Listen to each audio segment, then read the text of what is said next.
बिस्मिल्लाहिर्रहमानिर्रहीम। अस्सलाम वालेकुम, वेलकम टू माय चैनल। आज मैं आपके साथ शेयर कर रही हूँ आलू गोश्त की सिंपल सी रेसिपी। उसके लिए मैंने कढ़ाई में लिया है आधा कप तेल। इसमें मैं ऐड कर रही हूँ 2 मीडियम साइज़ की कटी हुई प्याज।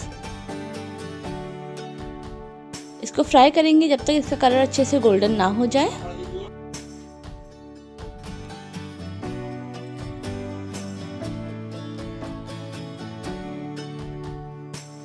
अब मैं इसमें यहाँ ऐड कर रही हूँ तकरीबन 1 पाव गोश्त। हड्डी वाला गोश्त है ये। इसको 2 से 3 मिनट तक अच्छी तरीके से फ्राई करेंगे।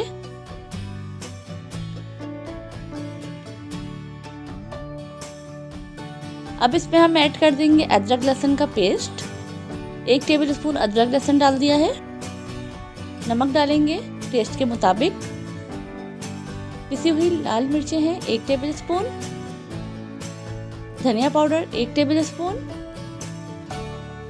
हल्दी है ½ टीस्पून।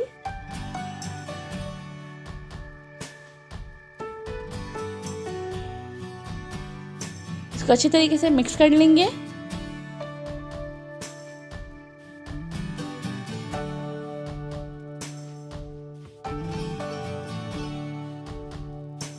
अब हम इसमें ऐड कर देंगे 2 कप पानी और इसे ढककर हमें इतना पकाना है कि गोश्त जो है वो अच्छी तरीके से टेंडर हो जाए और जो पानी है वो खुश्क हो जाए।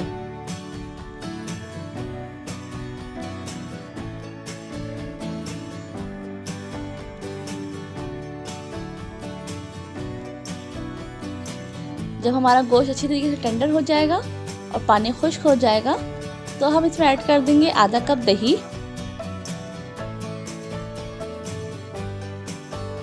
इसे फिर अच्छी तरीके से थोड़ी देर भूनेंगे।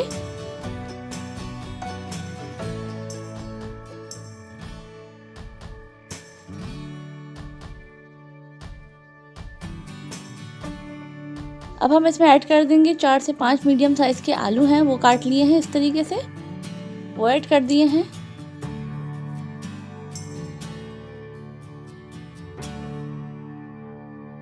अब हम इसमें पानी डालेंगे। जितना आपने शोरबा रखना हो आप उतना पानी डाल दीजिएगा,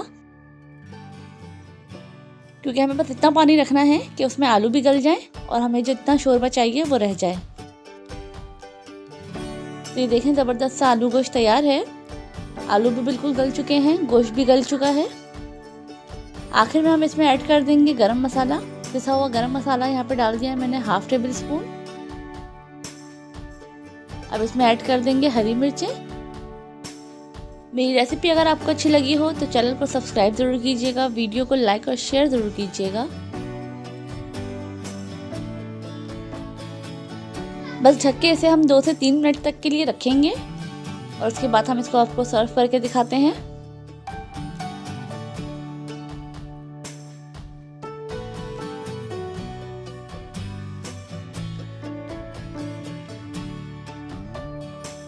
तो इस रेसिपी को ज़रूर ट्राई कीजिएगा, इंशाल्लाह आपको बहुत अच्छी लगेगी। Thank you for watching. Allah हाफ़िज़।